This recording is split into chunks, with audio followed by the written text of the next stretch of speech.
8h42 pour, comme chaque jour d'ailleurs, je ne sais pas pourquoi j'ai dit pour, chaque jour on retrouve Eliana Gerfinkel pour une page d'histoire. Exactement. Avec aujourd'hui. Eh bien aujourd'hui je vais commencer par un poème, un texte qui est très connu et je vais vous parler ensuite du personnage qu'il a écrit. Quand les nazis sont venus chercher les communistes, je n'ai rien dit. Je n'étais pas communiste. Quand ils ont enfermé les sociodémocrates, je n'ai rien dit. Je n'étais pas social-démocrate. Quand ils sont venus chercher les syndicalistes, je n'ai rien dit. Je n'étais pas syndicaliste. Quand ils sont venus me chercher, il ne restait plus personne pour protester. Voilà, donc ce poème très, très, très célèbre a été écrit par Martin Niemöller. On va voir dans quelques instants son image, qui était un pasteur, un théologien allemand, qui a été aussi le créateur d'une église qui s'appelle l'église confessante, et qui est né donc à la date d'aujourd'hui, le 14 janvier, mais en 1892, donc il y a de nombreuses années. Oui. En fait, son histoire... Vous connaissez le film de Louis de Funès, Le Petit Baigneur, avec Notre-Dame des courants d'air. Voilà, j'imagine que si certaines personnes me regardent, entre autres ma mère, elle va bien rigoler là. C'est ce que j'ai dit, le petit baigneur, Todaraba. Voilà, donc bon. Ce genre de choses, alors on va revenir sur notre sujet sérieux de ce matin du pasteur Niemöller.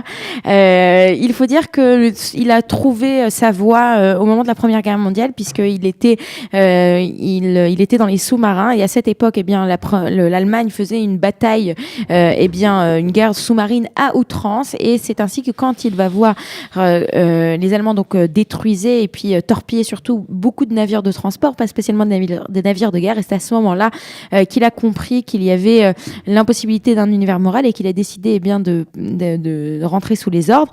Il va devenir donc après la guerre, il devient pasteur en 1931, et au moment de la montée en puissance du pouvoir nazi, au départ il est partisan du régime hitlérien. Il voit en Hitler quelqu'un qui va pouvoir redonner confiance à son pays. Il est nationaliste, donc ça ne le dérange pas plus que ça, mais il commence à se rétracter quand il voit les mesures antisémites qui se sont introduites par le mouvement nazi.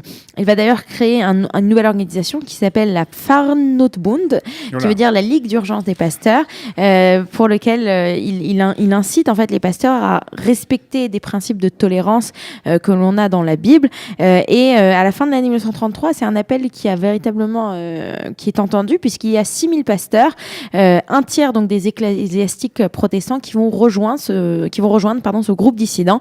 Ils vont même d'ailleurs envoyer vont adresser au synode une lettre de protestation contre les mesures d'exclusion et de persécution qui ont été prises envers les juifs, bien entendu, cela ne va pas être accueilli de façon très positive par l'Allemagne. Il va être déchu de ses fonctions de pasteur. Il va être mis à la retraite au début du mois de 1933. Et surtout, en 1937, il va être arrêté. Il va être envoyé au camp de Sachsenhausen, où il va rester jusqu'en 1941. En 1941, il sera envoyé au camp de concentration de Dachau.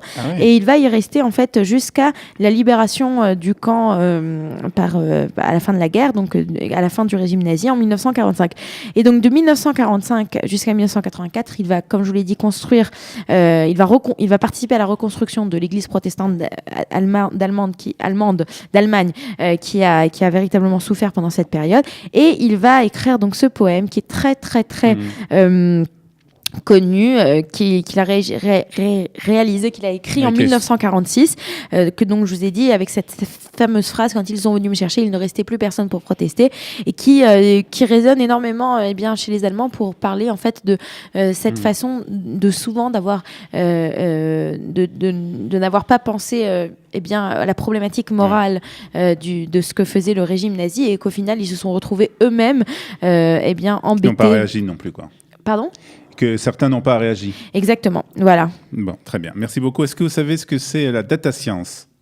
On va l'écouter dans quelques instants, j'ai l'impression. Puisque ce sera le sujet demain d'une série de conférences qui auront lieu à l'université de Bar-Ilan, une série de conférences organisées entre autres par la Fondation France-Israël. Et dans quelques instants, après quelques notes de musique, ce sera Edwin Diede, qui est professeur à l'université Paris-Dauphine, qui sera notre invité et qui nous dira tout sur cette data science, sur les sciences de la data. Vous aimez l'histoire juive ? Retrouvez Liana Gurfinkel dans Un jour notre histoire sur Studio Kalita, c'est tous les matins, pour découvrir ensemble les événements et les personnages qui ont fait notre histoire.